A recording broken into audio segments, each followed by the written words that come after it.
Now that you got the backstory, let me introduce you to my new to me 2005 Honda. Not that. My new to me 2005 Yamaha Raptor 660. So I picked this bad girl up for $1,200 2 days ago, running kind of. When I went to go look at this thing, the kid told me it runs, it idles, but when you give it throttle, it dies. Upon arriving there, we were able to get it to start. Idles great, sounds like a healthy running motor, but just like you said, give it a little gas and it just falls flat on its face. So today we are gonna see if we can get this thing up and running once again and maybe even make a little money in the process. As always, this battery's been on the charger for 24 hours now. Should be able to crank this thing up and see if it does anything. So this is gonna be my first time starting this thing since I have got it home 2 days ago. I haven't even touched it since I brought it back. I literally just threw it on the battery charger.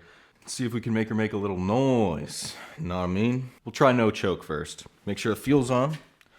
Fuel is on reserve. Make sure we got fuel.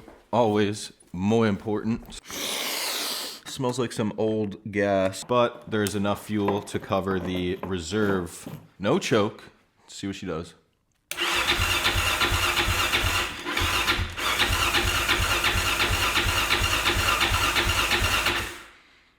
Nothing. Oh, mind you, it's like 20 degrees out here in southern Pennsylvania, so I don't expect this thing to fire up immediately, even if it was absolutely mint. But here's choke. Oh! Sounds good! Ooh. So it runs good on choke, fired up pretty quick. So I'm gonna start it again on choke, and then we're just gonna give it some gas, see what it does. Mission. Fine.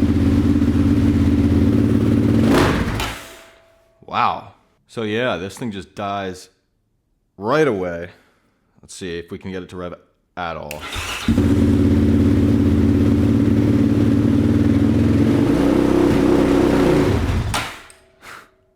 Shuts straight off. That is strange. These are notorious for having a rev limiter problem. They have a rev limiter when the parking brake's on and when they're in reverse. So sometimes the wires will get shorted or whatever. I'm not even sure really. But the limiter gets stuck on and then, you know, you can't go past 2,500 RPM or something stupid. And this doesn't sound like that because it's just killing it. I do see a bunch of shoddy wiring in the battery compartment area and around the CDI box. So that's the first place I'm gonna look. Immediately I am noticing these terrible terminals. I don't think that's what's doing it, but that is bad. And we've got a bunch of electrical tape and it's hard to see, but this is the CDI box. And deep down in there, we've got some cut wires. Yeah, baby. About a roll of solder, a roll of electrical tape later. I think I've got this thing pretty good. I left all the wires exposed, so if this doesn't work, I could do more testing. And I also flipped the ECU. I've cleaned up the terminals and I've pulled that apart and I just crushed it really hard back on there. So that should be good. I can tell they did try to delete the limiters. This green and yellow wire is cut. And that's the way to delete the parking brake limiter. And to delete the reverse switch limiter, which is the reverse switch is inside of here, and this is one connector, and this is the other connector. They've run a ground cable and grounded this wire here, which happens to be green and white, I'm pretty sure. If that did it, I'm gonna be really happy. That only took me about an hour to resolder all those connections. Some were literally falling apart. I don't know why it would cut off at like a certain RPM like it was doing, but some things just can't be explained. So let's try this again and see if it works this time. Choke is on.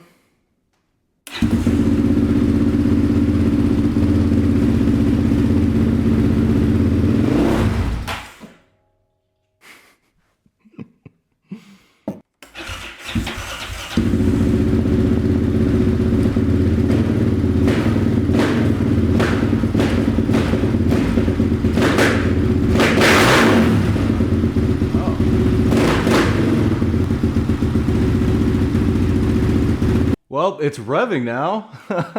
I think the first time it just died because the choke was on. It's definitely stumbling. Might need some carb tuning, but holy crap, this thing's running. I am gonna go drive this.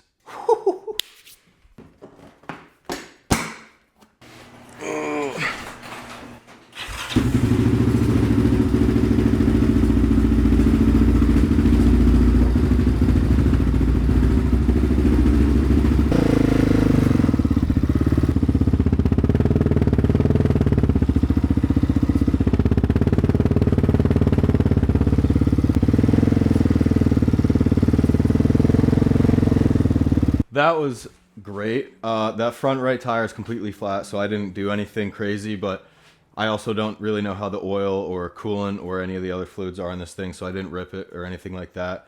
There's a few things I gotta go over before I can do that, but I think we've got the limiter thing figured out. Who knows exactly what it was or which wire, but it might be because it's 15 degrees outside, but this thing really wants to run on choke. So just for good practice, I'm gonna pull the carburetors apart, make sure that everything's set the way it should be, and hopefully we'll have a good running machine on our hands. This is my third Raptor 660 that I've had. The other two, I have a feeling had that limiter problem, and I just didn't know how to fix it. So if I can get this thing to operate well, it's really gonna be my first Raptor that works. So I pulled the carbs off. They were actually really easy.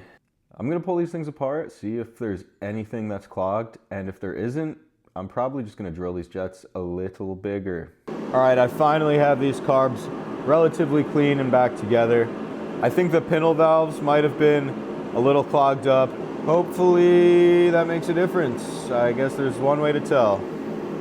Well, I've cleaned the carburetors to the best of my ability. I also fixed a bunch of janky shit in there while I was there. The fuel hose from the gas tank was split and covered with electrical tape, which was leaking. It's got some big jets in it. The stock jets are like 140 and 145, and the ones in here are 180 and 185. Anyways, let's see how she runs.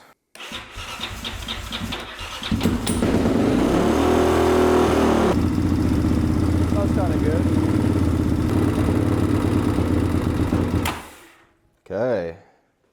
Still doesn't like that leaning out thing. This thing is making some diabolical noises. I think that's the best it's run so far. It's not great, but I can mess with the tuning a little bit more. I'm gonna try putting the needles back to where they were the first time, and we'll try it one more time. So the needles are back where they were in the first place before I messed with them.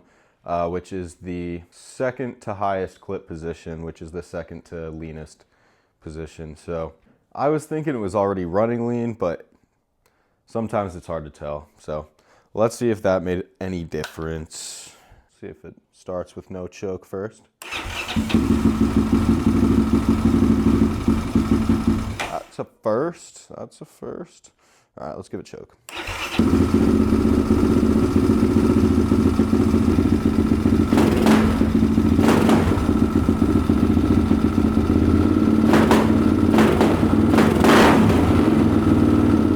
So that definitely made it worse. All right, I am gonna go put the clip positions all the way rich, max them out, and that is probably gonna be as close to perfect as we're gonna be able to get this thing. All right, the needles are all the way rich. You know, hopefully she runs pretty good. I got high hopes, and I wanna go to bed because it's like 9 o'clock. And I feel real bad for my neighbors. This thing is like gunshots. But let's see if there's any difference. Choke on. That was good. I like that. What does it smell like? I think it smells lean. There's fire everywhere in this thing. It's shooting fire out the exhaust. There's fire coming back through the intake. It sounds like it's revving up kind of. Might just benefit from fine tuning the idle mixture screws, but I'm gonna do that tomorrow. All right, day 3, and we are this close to being able to test drive this thing.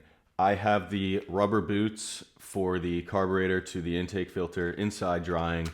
They were starting to crack, so I sealed them up with some JB Weld so that we don't get any air leaks contributing to our lean running problem. But in the meantime, I'm gonna address these leaking tires, and I found out that it is the tire valve stems. So I got 2 new ones. I'm gonna use my Harbor Freight bead breaking tool to just push these tires back so I can replace the valve stem, and that's it. I'm gonna try to do it without even pulling the wheels off of the quad. There we go. This should work, I think.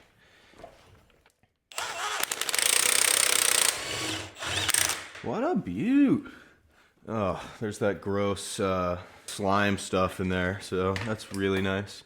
Got this sweet little polar thing from AutoZone, maybe? Ooh, it is. You see that? Valve stem pulled right through. By the way, if you have nice wheels, I would not recommend using this.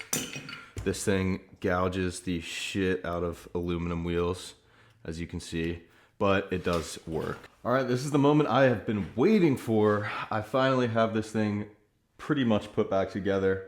Tank's on, all the air filter and intake stuff are back together. Carbs are in. I took a look at the valves one more time. They look good. I tightened up some of the steering stuff because it was pretty loose before. And this is as ready as this thing will ever be, pretty much. So tires are finally fixed. It is finally time to give this thing a proper test drive. I'm gonna put 1 bolt to hold the gas tank in, just so we know it doesn't go flying somewhere. So let's see if this thing will fire up.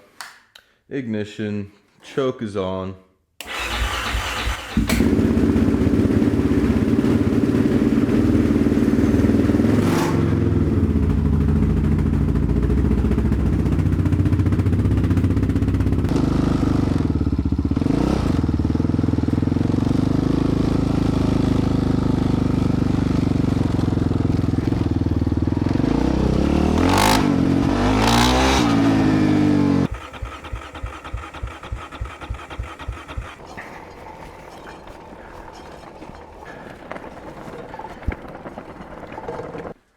I'm really hoping that it's just low on fuel, because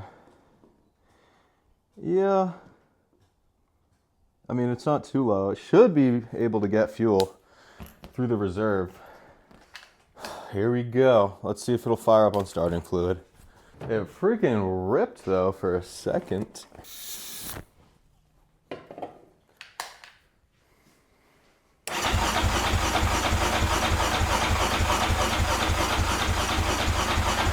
Great, so it seems we may not be getting spark.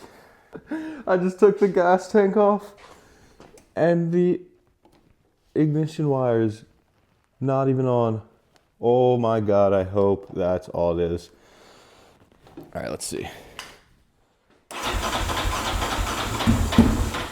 Oh my God.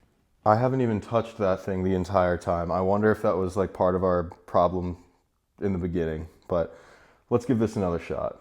Plug wires back on, intakes back together, fuel tanks back on. This best be the damn last problem this thing gives me if it doesn't want to be pushed off a cliff.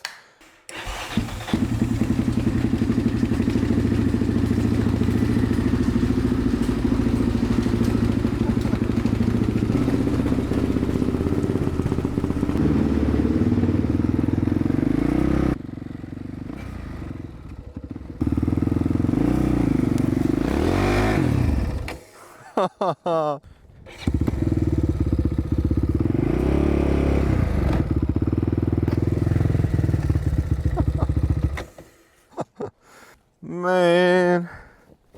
Yeah, maybe that was not smart. The damn plug wire keeps falling out. It just did it again. I also shouldn't have worn my Vans for this. I did get this thing unstuck from the snow, and I did actually end up getting a semi-successful test ride down the street. That coil wire keeps falling off the spark plug. That's no big deal. Swap that out. And this thing should be pretty much perfect. This is pretty par for a Yamaha Raptor in my opinion. I'm sure I'll have another one in the future. Anyways, I'm calling it here. I'm done working on this thing. I'm gonna list this bad girl on Facebook Marketplace. For what? I'm not sure yet.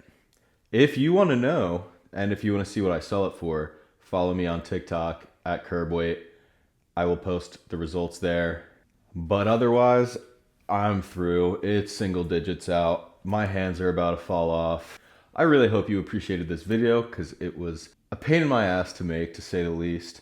But as long as you enjoyed it, it was worth it. And I love you, and I'll see you on the next one.